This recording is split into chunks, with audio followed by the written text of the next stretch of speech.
Well, Biden made bigger news, though, when he apparently admitted to the world that he had cancer. Listen. And guess what?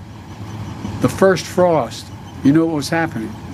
It had to put on their windshield wipers to get literally the oil slick off the window. That's why I and so damn many other people I grew up have cancer. What? Was that just another Biden gaffe, or did he literally just say that he and others he grew up with all have cancer?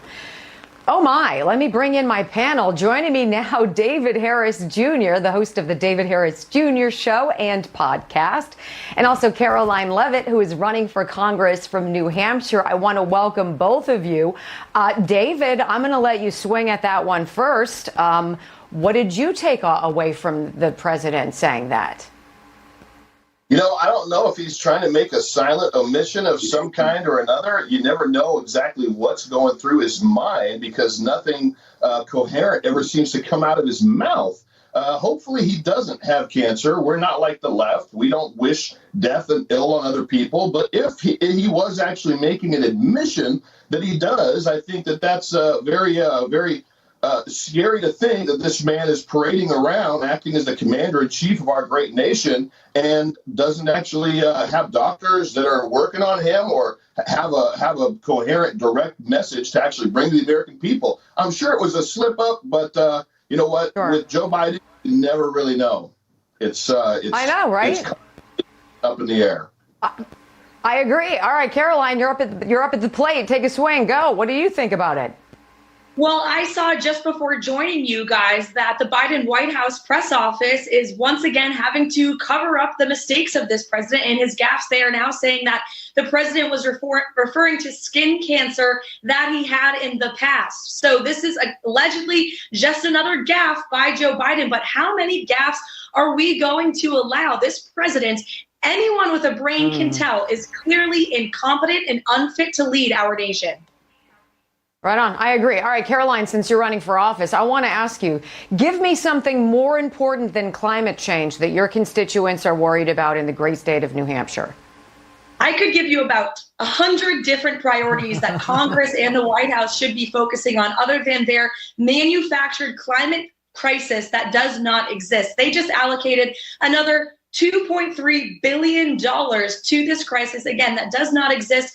And that's just going to add to the crises that actually do exist, that my voters here in New Hampshire care about, such as record high inflation, 9.1%, such as energy independence, which we are completely lacking, with gas prices skyrocketing through the roof, such as our open border with fentanyl pouring into my state, our communities, killing young people across this country at record rates. These are the problems that the Biden White House should be focusing on. Instead, they're trying to change the narrative away from those issues that the American people truly care about because they don't want to offer real solutions. So they're talking about stuff that does not matter, including this climate crisis, which, by the way, it's just summertime. It's always hot this time of year. This is a bunch of BS from the Biden White House to distract and hopefully win back Congress. This is interesting.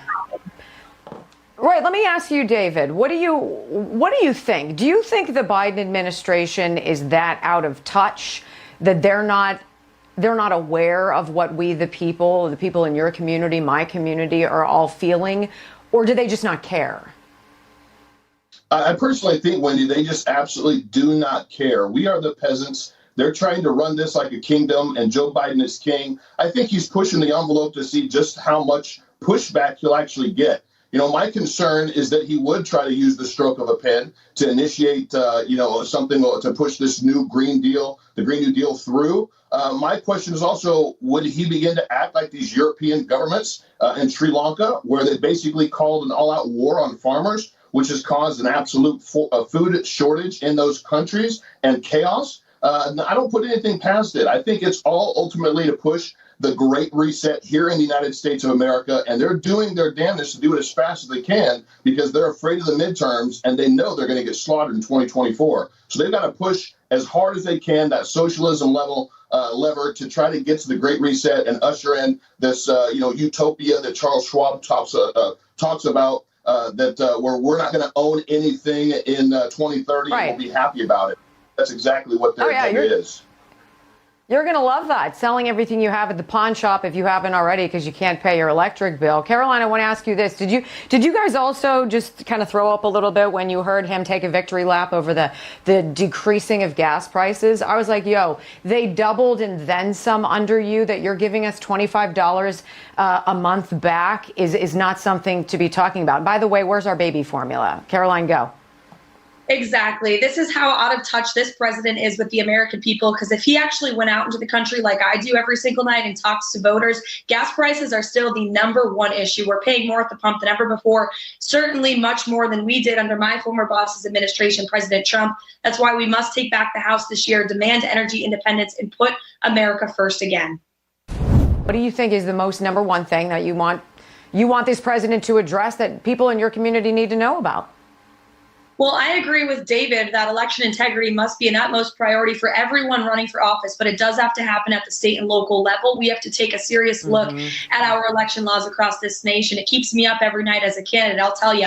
But inflation is the number one issue I'm hearing from voters. Amen. And that is going to continue if this president wants to spend $1 billion more of our tax dollars. They're offering no solutions. Neither is the Democrat incumbent that I'm up against here in New Hampshire, which is, again, why we need to elect true fiscal conservatives that are not going to allow DC to spend more of our tax dollars without slashing this uncontrolled spending. It's the only way we'll see this inflation go down.